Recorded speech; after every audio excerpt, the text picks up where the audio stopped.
48 laws of power. Law number second. Never put too much trust in friends. Learn how to use enemies. दोस्तों पर आंख बंद करके भरोसा करने से अच्छा है दुश्मनों को इस्तेमाल करना सीखो। सोचो अगर तुम एक बिजनेस स्टार्ट करते हो तो सबसे पहले उसमें पार्टनर किसे बनाओगे? इस सवाल का ज्यादातर जो आंसर होगा वो होगा अपने फ्रेंड को, लेकिन यहाँ पे ही आप फंस जाते हैं। रॉबर्ट ग्रीन कहते हैं ये तुम्हारी सबसे बड़ी गलती हो सकती है। क्यों? क्योंकि दोस्त इमोशन पर चलते हैं और पावर लॉजिक पर चलती है। आज हम समझेंगे 48 लॉज ऑफ पावर का सेकंड लॉ और जानेंगे क्यों कई बार दोस्त से भी ज्यादा अच्छे दुश्मन होते हैं। रॉबर्ट ग्रीन इस लॉ में कहते हैं कि जो दोस्त होते हैं, जो फ्रेंड्स होते हैं, वो आपकी सक्सेस से जेलस हो जाते हैं। शुरुआत में आपको लग सकता है कि वो आपको सपोर्ट कर रहे हैं, काफी सपोर्टिव हैं, लेकिन जैसे ही आपको थोड़ी सी सक्सेस मिलने लगती है वो आपके अगेंस्ट या फिर जेलस आपसे होने लग जाते हैं। कंपैरिजन शुरू हो जाता है, ईगो हर्ट हो जाता है लोगों का, और जेलसी साइलेंटली जो फ्रेंडशिप होती है उसको डिस्ट्रॉय कर देती है। और दूसरी तरफ हम एक एनिमी को लेते हैं, एक फॉर्मर एनिमी को लेते हैं जो कि अपनी लॉयल्टी प्रूव करना चाहता है। उसके पास रीजन होता है फेथफुल रहने का, ट्रस्ट वर्दी रहने का। इसीलिए हिस्ट्री में हमें कई ऐसे एग्जाम्पल देखने को मिलते हैं जहाँ पे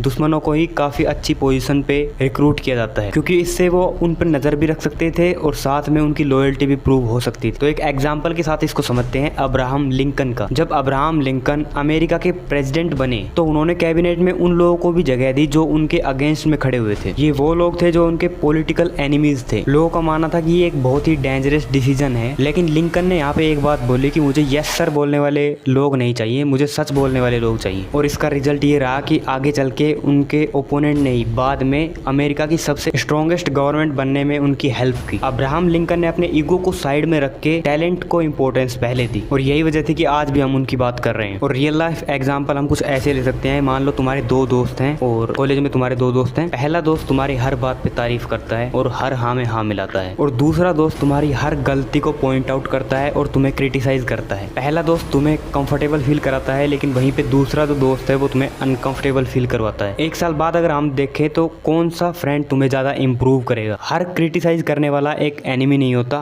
कई बार वो आपका सबसे अच्छा दोस्त हो सकता है। इंडिया में 90% स्टार्टअप फेल होते हैं, जो कि ज्यादातर उनमें से फ्रेंडशिप पे बने हुए होते हैं। तो इसके पीछे कौन सी साइकोलॉजी काम करते हैं हम वो समझते हैं। इसके पीछे साइकोलॉजी ये काम करती है कि जब जो आपका दोस्त है वो ये समझता है कि आप और वो दोनों सेम लेवल पे हो, और जब आप उससे थोड़ा सा आगे निकलने की कोशिश करते हो या फिर आगे निकल जाते हो तो ऐसे में वो जेलस होने लगता है और ये सोचता है कि ये आगे कैसे निकल गया। उनको लगता है तुम और मैं सेम लेवल पे हैं, और जब तुम थोड़ा सा आगे निकलोगे, थोड़ा सा सक्सेसफुल होगे, तो उनका जो ईगो है वो हर्ट हो जाता है। और जो एनिमी होता है आपका, जिसे मान के आप एनिमी बैठे हो, वो अपने आप को प्रूव करने लगता है। उसके पास ये ईगो नहीं होता, उसको आपसे आगे निकलना है। वो सिर्फ आपके सामने आपको अपने आप को प्रूव करना चाहता है। इसीलिए कभी कभी फॉर्मर एनिमी लॉयल एम्प्लॉय बन जाता है। तो रॉबर्ट ग्रीन यहाँ पे ये कह रहे हैं कि आपको सिर्फ फ्रेंडशिप के हिसाब से आपको कोई भी रिस्पॉन्सिबिलिटी होती है वो किसी भी फ्रेंड को नहीं देनी है, ठीक है। हाँ, अगर उसके पास टैलेंट है, जो रिस्पॉन्सिबिलिटी आप देना चाहते हो, अगर उसके पास पहले से उसका टैलेंट है तो आप दे सकते हो, लेकिन सिर्फ फ्रेंडशिप, क्योंकि आपका वो दोस्त है, इस वजह से आपको कोई भी रिस्पॉन्सिबिलिटी उसको आप नहीं दे सकते। तो अगर इस लॉ को तुम्हें अपनी रियल लाइफ में, डेली लाइफ में फॉलो करना है तो ये 5 स्टेप आप फॉलो कर सकते हो। फ्रेंडशिप और बिजनेस को हमेशा अलग रखो। बिजनेस में कभी भी इमोशनल डिसीजन मत लो। कॉम्पिटेंस को प्रायोरिटी दो। कंस्ट्रक्टिव क्रिटिसिज्म को एक्सेप्ट करो और किसी पर भी ब्लाइंडली ट्रस्ट मत करो। तो ये 5 रूल आप इस लॉ से लेके जा सकते हो। ये सेकंड लॉ तुम्हें यही सिखाता है कि रियलिटी देखो, ना कि सिर्फ इमोशनल डिसीजन लो, ठीक है। लॉयल्टी और स्माइल दोनों अलग चीजें हैं। कई बार जो स्माइल होती है वो लॉयल्टी बिल्कुल नहीं होती है, और कई बार ओपोजिशन ही तुम्हारा सबसे अच्छा एम्प्लॉय बन के निकलता है। ओवरऑल बस यही है कि ऑब्जर्व करके तब डिसीजन लो, ना कि सिर्फ इमोशनल बेस।